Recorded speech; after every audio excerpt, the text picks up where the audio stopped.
मित्र नातेवाई के घर पे जाते हैं और वहां पे जाके खुशी, गेट टुगेदर, यही तो है उनके पास। और है क्या सर? हम 5वीं बड़ी इकोनॉमी है आज की तारीख में। ध्यान से सुनिए जो मैं बोल रहा हूं। मैं आज अब तक एक जो बात बताना चाहता हूं, क्यों ये काम करना पाए, ये मैं आपको आज बताना चाहता हूं। यहाँ पे जब बैठा हुआ हर व्यक्ति ये काम क्यों करना है, मेरे लिए नहीं करना है, अपने आप के लिए नहीं करना है। मैं जो बताऊंगा ना आपको, ये आप समझ में आएगा कि हमको ये काम हमारे देश के लिए करना है। किसके लिए करना है? देश के लिए करना है। क्यों, वो भी आप समझ के जाइए। सर 35,000 करोड़ रुपए जवाहरलाल नेहरू जब योजना चल रही थी तभी उन लोगों ने आवंटित किया था। आज 79,000 करोड़ है। कितना है? 79,000 करोड़। ये क्यों? मैं हमेशा बोलता हूँ फिस्कल इकोनॉमी। आप लोग सभी ने इकोनॉमी पढ़ा होगा, सभी लोगों ने इकोनॉमी किया होगा, कॉलेज में एग्जाम भी दी होगी, मगर खाली हम रट्टा मार के एग्जाम देके 73, 74, 94, 64 आ जाता है, मगर इकोनॉमी की स्पेलिंग भी बराबर पूछूंगा तो ध्यान में नहीं रहेगी। इस तरह से हम लोग हैं। बट मैं फिर से आपको समझाना चाहूंगा, फिस्कल इकोनॉमी का मतलब मैं मेरे सेमिनार में भी समझाता हूँ। फिस्कल इकोनॉमी का मतलब होता है कि जो लोगों के पास पैसा नहीं है, सरकार उनको पैसा पंप करती है इन योजनाओं के जरिए, ताकि उनकी जेब में पैसा आए। हम आज fifth largest economy in the world, और आज मोदी जी ने कहा है कि आने वाले टर्म में, मतलब आने वाले 5 साल में हम तीसरी बड़ी इकोनॉमी होने वाले हैं। और तीसरी बड़ी इकोनॉमी में हमारी आय, यहाँ पे बैठे हुए हमारा पगार कम से कम 35,000 रुपया पर मंथ होना चाहिए। कितना होना चाहिए? 35,000 पर मंथ। आपका नहीं है। This is real fact. लेकिन सरकारी आंकड़ों में है। आप तो समझिए जो मैं कहना चाहता हूँ। अभी भी बोल रहा हूँ सरकारी आंकड़ों में कैसे, यही पे हम लोग चक्कर खा जाते हैं। सरकारी आंकड़ों में है पर कैपिटा इनकम, मतलब पर पर्सन की इनकम। अगर समझ लो ये बंदा काम कर रहा है 15,000 में, वो बंदा काम कर रहा है 30,000 में, एक बंदा काम कर रहा है 3 लाख में, एक बंदा काम कर रहा है 5 लाख रुपए पगार में। आपको मालूम है 5 लाख वाले को इनकम टैक्स भरना पड़ता है, हाँ या ना? और 3 लाख वाले को या 4 लाख वाले को नहीं भरना पड़ता। 3 या 4 लाख वाले को नहीं भरना पड़ता, लेकिन उसके पास से बड़ा इनकम टैक्स ले जाता है। 30%, 10%, 20%, depends on which slab he is. उसके अलावा जीएसटी, लाइक दैट 50 to 60% वो टैक्स भरता है। क्यों टैक्स भरता है? कि उसके पास हद से ज्यादा इनकम है। उसको जितनी इनकम चाहिए उससे ज्यादा इनकम है, सरकार टैक्स उससे लेती है। क्यों लेती है? कि जिसके पास इनकम नहीं है वहां पे पैसा पंप करना है। अब पंप करना मतलब ये मत समझिएगा कि भाई घर पे आके सरकार दे देगी, ये लो ये लो ये लो, ऐसे नहीं होता। They distribute in the various kind of subsidy, various kind of subsidy. जैसे पहली सब्सिडी आपको मालूम होगा, यहाँ पे जितने लोग बैठे हैं, प्रधानमंत्री आवास योजना, सस्ता घर, लोन। अभी रिपीट कर रहा हूँ, लोन मतलब मैं जो 79,000 करोड़ रुपए है उसमें से लोन की बात कर रहा हूँ मैं।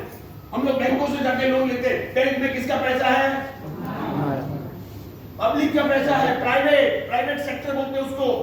ये 79,000 करोड़ रुपए किसने आवंटित किए हैं?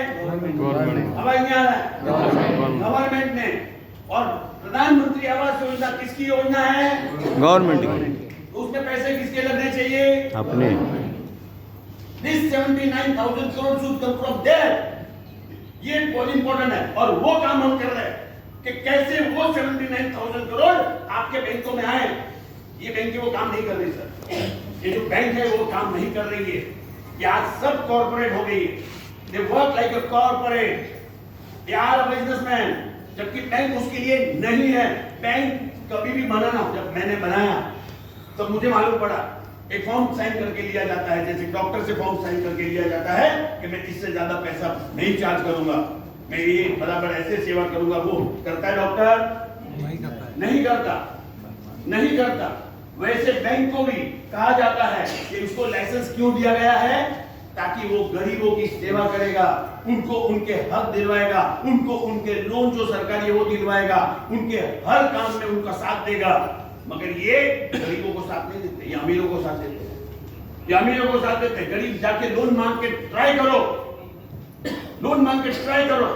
वो आपको लोन ना नहीं बोलेंगे, लेकिन इतना धक्का डालेंगे पेपर मांग के कि आप बोलोगे बाबा लोन नको मना।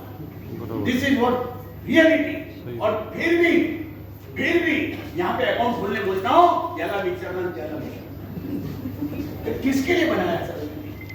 ये मैंने मेरे लिए नहीं बनाया है। हर व्यक्ति जो यहाँ पर आता है वो शेयर होल्डर बनता है। क्या बनता है? Share holder. शेयर होल्डर मतलब बैंक किसका? हमारा। तो दिस इज इम्पोर्टेंट। कौन सी बैंक ने आपको ये सुविधा दी है बताइए मुझे कि आपको शेयर होल्डर बनाया गया है। इस बैंक में जो भी इनकम होगा किस में बटेगा? लोगों में, गरीबों में। This is important. ये समझाइए लोगों को। आप सीधा जाके घर बैठना घर में घर बैठना वो बैठना बहुत कुछ मिलने वाला है। This is what my vision. मेरा विजन अभी क्या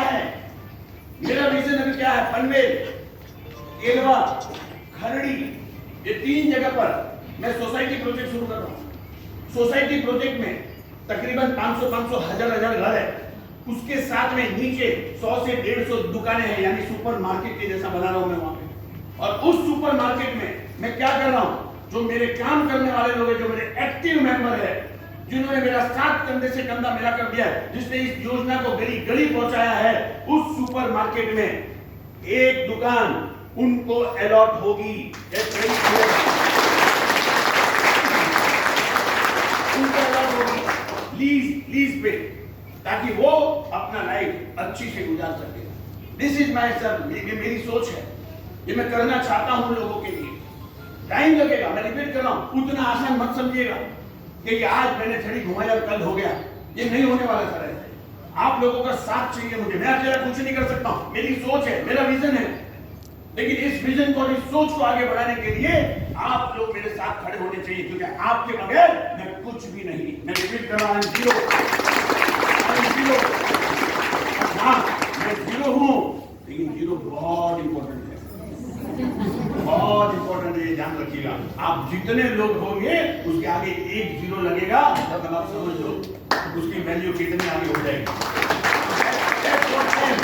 लेकिन मैं फिर से बोल रहा हूं सर, मुझे आप लोगों का सपोर्ट चाहिए। यहां तक पहुंचा हूं, यहां तक बैठा हूं, यहां तक आया हूं बिकॉज ऑफ योर, आप लोगों के भरोसे। कई लोग यहां से निकल गए, कई लोग हैं सर, और निकलते हैं, निकलेंगे।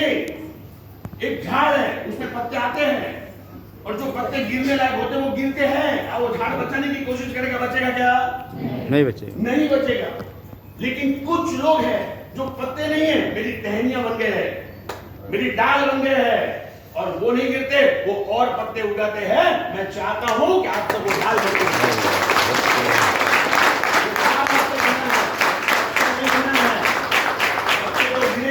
वो तो डेफिनेटली गिरेंगे, लेकिन डाल उस झाड़ को और मजबूत बनाएंगे। और मैं चाहता हूं सर कि आप वो बनो मेरे। और यकीनन सर मैं बोल रहा हूं, बहुत कुछ बनना है मुझे, बहुत कुछ करना है मुझे। अभी तो मैंने जब शुरुआत की है, शुरुआत मतलब आज प्लेटफॉर्म मिला है मुझे। ये 20वें साल में प्लेटफॉर्म मिला है। 21 में हम कदम रख रहे हैं, मतलब 21वीं सदी समझ रहा हूं मैं कि हम 21वीं सदी में कदम रख रहे हैं। और ये 21वीं सदी में धमाल करेंगे सर, हम धमाल। मैं रिपीट कर रहा हूं, कुछ आपने जितना सोचा नहीं होगा ना, उससे कई गुना आगे हम काम करेंगे। मोदी जी ने तो आज भाषण की आप लोग रिकॉर्डिंग कर रहे हैं, और वो रिकॉर्डिंग अगर किसी नेता को दिखाएंगे तो भारी पड़ जाएगा। सर अच्छा लग रहा है मुझे, इसके लिए मैं कर रहा हूँ। आप अच्छे से कर रहे हो, लेकिन आप जिसको भेजोगे वो क्या करेगा मुझे नहीं मालूम। मेरे पास रहेगा। मैं आप पे भरोसा करता हूँ, नो प्रॉब्लम। लेकिन क्या मालूम है, मैं देखिए, मैं बीजेपी हो, कांग्रेस हो, कोई भी हो, मैं सच बोलने में विश्वास रखता हूँ। मेरे लिए सब पार्टियां एक बराबर है। मैं एक ही बात जानता हूँ कि